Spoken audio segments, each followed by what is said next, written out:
جی بسم اللہ الرحمن الرحیم. السلام علیکم ناظرین. آپ کا میزبان صلاح الدین بٹ حاضر خدمت. ناظرین آپ کو بتائیں کہ آج بھی آج کا دوسرا روزہ، آج بھی شہر شہر کریا گاؤں گاؤں ہر جگہ، ہر بازار میں، ہر گلی میں یہ جو بجلی کے بلوں میں اضافے کے خلاف احتجاج ہوا ہے. لوگ پریشان ہیں. لوگ جو ہیں وہ جائیں تو جائیں کہاں، کس کے پاس جائیں. بجلی کے بلوں میں اضافے نے لوگوں کا جینا دوبھر کر دیا ہے. لوگوں کو منہ سے نوالا چھین لایا. بچے اسکولوں کی جو والدین ہیں وہ بچوں میں اسکول بھیجنے سے قاصر ہے، اس لیے کہ فیسوں کا بھی مسئلہ ہے، اوپر سے بل آ گئے ہیں. مہنگائی نے ان کا جینا دوبھر کر دیا ہے. مہنگائی نے ان کی زندگی جو ہے جیرن کر دی ہے. آج جو ہے جو پٹرول کی قیمتیں دیکھ لیں، آٹے کی قیمت دیکھ لیں، چینی کی قیمت دیکھ لیں، تو یہ تمام چیزیں جو ہے لوگ سراپا احتجاج سڑکوں پہ ہیں.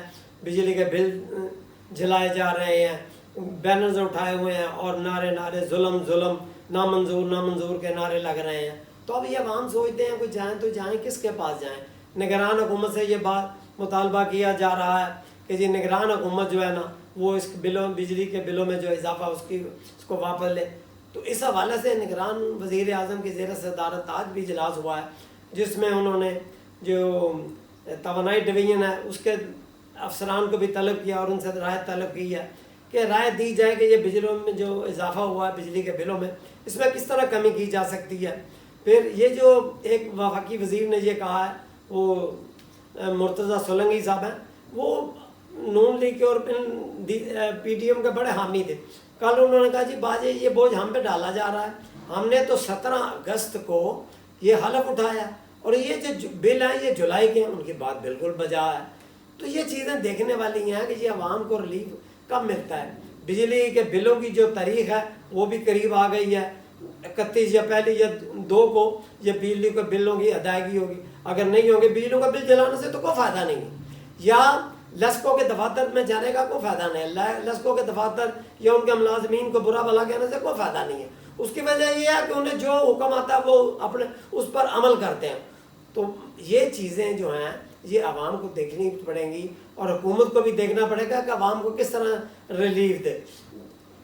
بڑے بڑے شہروں میں احتجاج ہو رہے ہیں، بجلی کے بل جلائے جا رہے ہیں، اور یہ جو ہے نا ذمہ دار کس کو ٹھہرایا جا رہا ہے. یہ دیکھنا چاہیے کہ صاحب کا دور حکومت میں آپ کو یاد ہوگا کہ یہ جو کابینہ کے اجلاس اب جو ہے peoples party, M Q M, J U I اور دیگر جماعتیں جو پی ڈی ایم میں شامل تھیں سوائے نون لیگ کے، باقی سب جو ہیں احتجاج میں حصہ لے رہی ہیں. یہ دیکھو کتنی بڑی منافقت ہے، یہ کتنا بڑا قول و فعل میں تضاد ہے کہ جب تو پارلیمنٹ میں بیٹھے تھے اس وقت یہ بجلی کے بلوں میں قیمتوں میں اضافہ کیا جا رہا ہے، اس وقت آپ کی زبان بند تھی کہ جی یہ آئی ایم ایف کا معاہدہ ہے، آئی ایم ایف سے معاہدہ کیا ہوا ہے تو یہ ہم اس کو نہیں توڑیں گے. یہ اگر توڑیں گے تو ملک کی جو معیشت ہے وہ بیٹھ جائے گی، ملک جو ہے ڈیفالٹ ہو جائے گا. آج جب وہ اضافہ آئی ایم ایف کے معاہدے کے مطابق اس میں اضافہ کیا جا رہا ہے تو پھر یہ آپ کا دو اگلا پن کیوں ہے؟ کیوں عوام کو دھوکہ دے رہے ہیں؟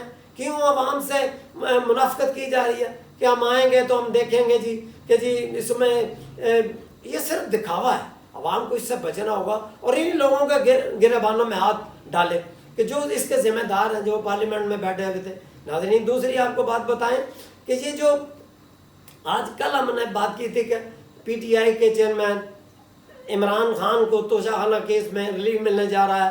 وہ آج اسلام آباد ہائی کورٹ کے 2 رکنی بینچ چیف جسٹس جو عمر فاروق ہیں اور طارق محمود جہانگیری جو جسٹس ہیں، ان کی 2 رکنی بینچ نے یہ فیصلہ ان کی جو سزا تھی ان کو معطل کر دیا. تو اس پہ بھی بڑی لیدائی شروع ہو گئی ہے. ابھی سابق وزیر اعظم میاں شہباز شریف نے اپنا شدید رد عمل کا اظہار کرتے ہوئے پتہ نہیں نہ جانے کیا سے کیا کہہ دیا کہ جی یہ عدلیہ ہے، یہ لاڈلے کو پار رہی ہے، یہ عدلیہ ہے، یہ اگر عدلیہ اس طرح کا انصاف کرے گی تو پھر عام آدمی کو کیا انصاف ملے گا.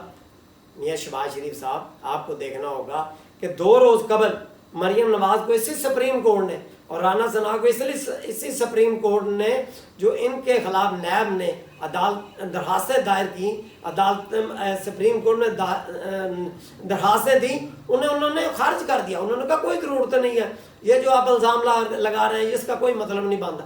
آپ کو دیکھیں آپ کو بھی مل رہی ہیں رعایتیں میری سپریم کورٹ پہ، آپ پھر سپریم کورٹ پہ حملے کر رہے ہیں، اور یہ دیکھنے والی چیزیں ہیں میاں صاحب، آپ کو سوچنا چاہیے کہ اچھا پھر سب سے بڑی تو بات یہ ہے کہ آپ کے الزامات جو ہیں وہ درست ہیں.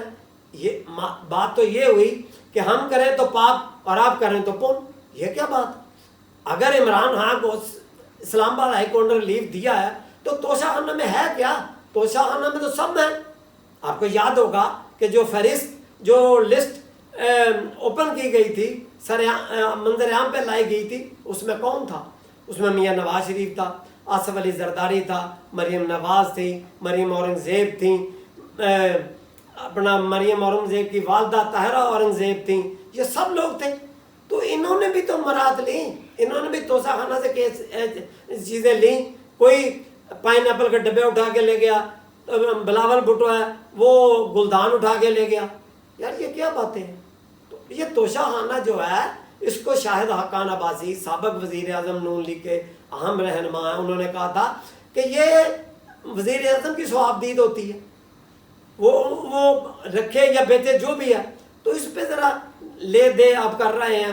پھر یہی بات نہیں ہے کہ آپ کو پتا ہے کہ میاں شہباز شریف کے بعد 3 خواتین یا 4 خواتین اور وہ اپنا ان کی اسٹیٹمنٹ آئے گی، مریم نواز، مریم اورنگزیب، پھر اس کے بعد آئیں گی شیری رحمان، اس کے بعد آئیں گی فردوس عائشہ کمان. ان کو تو عمران پھوپھیا ہے، وہ تو کہیں گی کہ دیکھیں جی کتنا بڑا ظلم ہے، یہ جو سپریم کورٹ ہے اس کو ریلیف دے رہی ہے، یہ لا ڈلا ہے.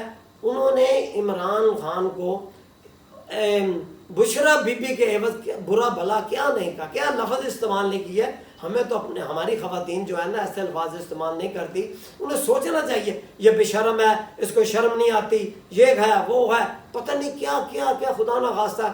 یہ صرف بشرا بی بی کی وجہ، اس کی وجہ یہ ہے کہ جب انہیں پتہ چلا کہ بشرا بی بی کی وجہ سے عمران خان وزیر اعظم بنے ہیں تو انہوں نے اس پہ الزامات کی بوچھاڑ کر دی. بشرا بی بی، گوگی فرح گوگی کے بارے میں پتہ نہیں کیا گیا. یہ ایک خواتین کے بارے میں یہ ایک تاثر ہے کہ جب انہیں پتہ چلتا ہے نا کہ فلاں بی بی کی وجہ سے اس کا حامد پاپولر ہو گیا، تو پھر دوسرے جو ہوتے ہیں نا ان کو ایسی باتیں وہ کرتی ہیں، وہ اپنی جیلسی ظاہر کرتی ہیں. تو یہ باتیں دیکھنی چاہیے، یہ جو لوگ ہیں ان کو بھی سوچنا چاہیے. ناظرین میں آپ کو ایک اور واقعہ بتاؤں کہ ہم لوگوں نے مامن ڈیم جو بن رہا ہے، جو 2025 میں مکمل ہونے جا رہا ہے، تو ہم نے اس کا وہاں وزٹ کیا جرنلسٹوں نے. تو وہاں بریگیڈیئر امتیاز صاحب سے ہماری ملاقات ہوئی، وہ ان کے ساتھیوں سے اور دیگر جو وہاں کنٹرول کر رہے تھے، ان کے زیر نگرانی یہ ڈیم بن رہا تھا. تو ہم نے ان سے ملاقات کی، بیٹھے، انہوں نے تمام صورتحال سے آگاہ کیا کہ اس ڈیم میں کوئی خرد برد نہیں ہو رہا، ہم اس کی خود نگرانی کر رہے ہیں. یہ ہمیں بڑی خوشی کی بات ہوئی، کیونکہ یہاں تو الزام لگ رہے تھے کہ جی عمران خان پیسے کھا گیا، ثاقب نثار پیسے کھا گیا. انہوں نے کہا کہ نہیں ایسی کوئی بات نہیں ہے. پھر انہوں نے کہا کہ آج دوپہر کا کھانا آپ لوگ ہمارے ساتھ کھائیں. ہم وہاں چلے گئے، محمد ایجنسی کے لوگ تھے، بڑے بڑے جرگے کے بڑے بڑے علماء دین تھے جو چیئرمین تھے بڑے بڑے، ان میں سردار عنایت اللہ خان تھے، ان میں سردار ناصر خان تھے، ان میں سردار آفتاب خان تھے، ان میں سردار اقبال خان تھے، بڑے بڑے جرگے کے لوگ تھے. ان کے ہم نے ان ملاقات کی. تو ناظرین ہمیں خوشی ہوئی ان کی باتیں سن کے. انہوں نے کہا یہ جو تھا علاقہ یہ دہشت گردوں کی ہماج خاں بنا ہوا تھا.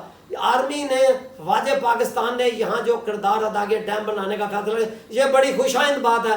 ہم اپنے ملک کی ترقی خوشحالی چاہتے ہیں. ہمارے جو بچے ہیں اس وقت ہنر سیکھ رہے ہیں، ہماری بچیاں جو ہیں تعلیم حاصل کر رہی ہیں، اور خاص طور پہ انہوں نے یہ جو موجودہ آرمی چیف ہیں ان کی بات کی کہ سید عاصم منیر کی شاہ کے آنے کی وجہ سے ہم کو بہت تحفظ ملا ہے، ہمارے علاقے کو تحفظ ملا ہے. ہم یہاں سکون سے روزگار کما سکتے ہیں، اپنے رہن سہن کر سکتے ہیں، امن کا گہوارہ ہم اللہ کا بن چکا ہے. ناظرین اپنے میزبان صلاح الدین بٹ کو کل تک کے لیے اجازت دیجیے. اللہ نگہبان.